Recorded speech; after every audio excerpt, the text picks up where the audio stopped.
ஒற்றுமை அரசாங்கத்தில் இடம்பெற்றிருக்கும் உறுப்பு கட்சிகளுக்கு இடையிலான உறவை சீர்குலைத்து விடாதீர்கள் என்றும், எனவே தங்களுக்கு இடையிலான வாய்ச் சண்டையை உடனடியாக நிறுத்திக் கொள்ளுமாறும் தேசிய முன்னணி தலைவர் டதஸ்ரீ டாக்டர் அமர் ஜாகிர் ஹமீடி வலியுறுத்தியுள்ளார்.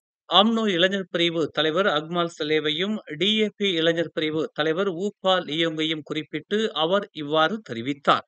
ஒற்றுமை அரசாங்கத்தில் நிலவும் உறவை சீர்குலைத்து விடும் அளவுக்கு நிலைமையை கொண்டு சென்றுவிட வேண்டாம் என்பதுதான் அவர்கள் இருவருக்கும் விடுக்கப்படும் முக்கிய தகவல் என்று அவர் கூறினார். நல்லிணக்கத்தை பேணுவதற்காக கட்சி தலைமைத்துவத்தின் முடிவு அவசியம் பின்பற்றப்பட வேண்டியது கட்டாயம் என்று அக்மாலின் பெயரை குறிப்பிடாமல் அம்னோ தலைவருமான ஜாகிர் தெரிவித்துள்ளார். கட்சியின் உயர்மட்ட தலைமைத்துவத்தில் தாங்கள் ஒரு முடிவை செய்திருக்கிறோம்.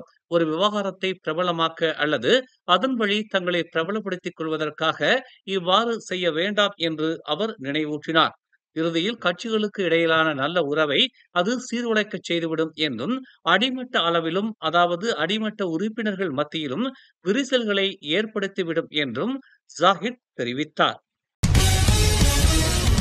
மலேசியா தாய்லாந்து எல்லையில் போதைப்பொருள் கடத்தல் நடவடிக்கைகளையும் இதர கடத்தல் நடவடிக்கைகளையும் தடுப்பதற்கு 1.8 கிலோமீட்டர் நீளத்திற்கு மின்சார முள்வேலி அமைக்கப்படும் என்று தெரிவிக்கப்பட்டுள்ளது. போஸ் இப்ராஹிம் தொடங்கி முஹிபா பிரிட்ஜ் பாலம் வரை அந்த சுருள்வேலி அமைக்கப்படும் என்று பொது நடவடிக்கைகள் படைப்பிரிவின் தென்கிழக்கு மண்டல ஆணையர் டத்தோ நிக் ரோஸ் அஸ்லான் நிக் அப்துல் ஹமீத் தெரிவித்தார். இப்பரிந்துரைக்கு உள்துறை அமைச்சின் ஒப்புதல் கிடைக்கப்பெற்றவுடன் முள்வேலி அமைக்கும் திட்டம் அமல்படுத்தப்படும் என்று அவர் தெரிவித்தார்.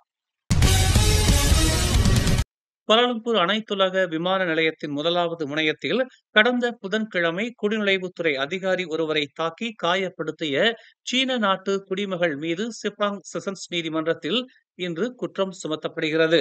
இச்சம்பவம் தொடர்பில் தாக்குதலுக்கு ஆளானவர் உட்பட 4 வாக்குமூலம் பதிவு செய்யப்பட்டுள்ளதாக KLIA காவல்துறை துணைத் தலைவர் அல்பானி ஹம்சா தெரிவித்தார். அந்த சீன நாட்டு மாது மீது இன்று நீதிமன்றத்தில் குற்றம் சுமத்தப்படும் என்று அவர் கூறினார். பெண்ணின் குடியுரிமை தகுதி குறித்து குடிநுழைவுத்துறை விசாரணை நடத்தி வருவதாகவும் அவர் தெரிவித்தார். மலாக்காவின் குருபோங் தொழில்பேட்டையில் ஒரு நாய் உயிரோடு தோல் உரிக்கப்பட்ட கொடூர சம்பவம் நடைபெற்றுள்ளது.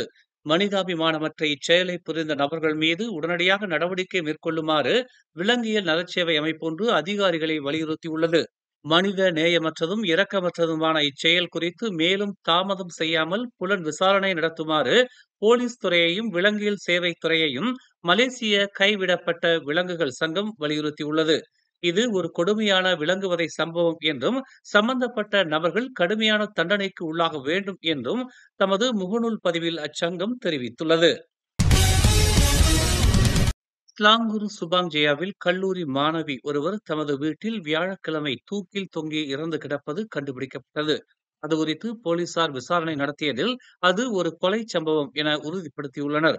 USJ 2 எனும் இடத்தில் உள்ள தனது வீட்டின் 2வது மாடியின் வரவேற்பறையில் 20 வயது மதிக்கத்தக்க அந்த பெண் மின் விசிறியொன்றில் தூக்கில் தொங்குவதை அவரின் தந்தை கண்டுள்ளார் என்று சுபாங்ஜயா மாவட்ட போலீஸ் தலைவர் வான் அஸ்லான் வான் மமாட் நேற்று வெளியிட்ட அறிக்கை ஒன்றில் தெரிவித்துள்ளார். மதியம் 11:55 மணியளவில் அவரின் உடல் கண்டுபிடிக்கப்பட்டது. அவர் இறந்துவிட்டார் என்பதை மருத்துவ உதவியாளர் ஒருவர் உறுதிப்படுத்தினார். அந்த வீட்டில் அப்பெண்ணோடு அவரின் சகோதரியும் உறவினர் ஒருவரும் தங்கியிருந்தனர். சம்பவம் நடைபெற்ற நேரத்தில் அம்மாணவி மட்டுமே வீட்டில் தனியாக இருந்துள்ளார். அந்த பெண்ணின் கழுத்தை சுற்றிலும் ரத்தம் கசிந்து கொண்டிருந்தது. தசை நார்களும் கழுத்தெலும்பிலும் காயங்கள் காணப்பட்டன.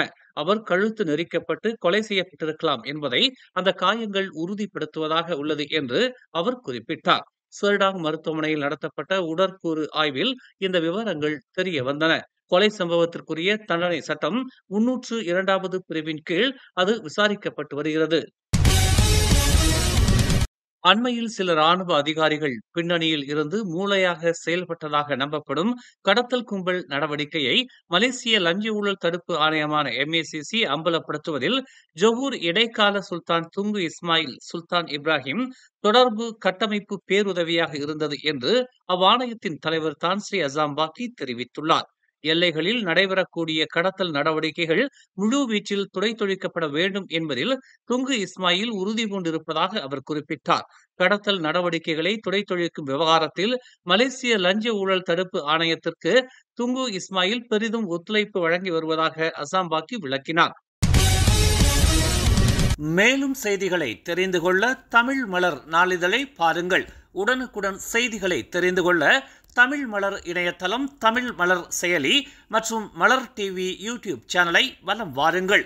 எங்களோடு இணைந்திருக்க மலர் டிவியை பதிவு செய்து கொள்ளுங்கள். உறவுகள் மகிழ்ந்திட விருப்பம் மற்றும் பகிர்வு சேவையை சொடுக்கிடுங்கள்.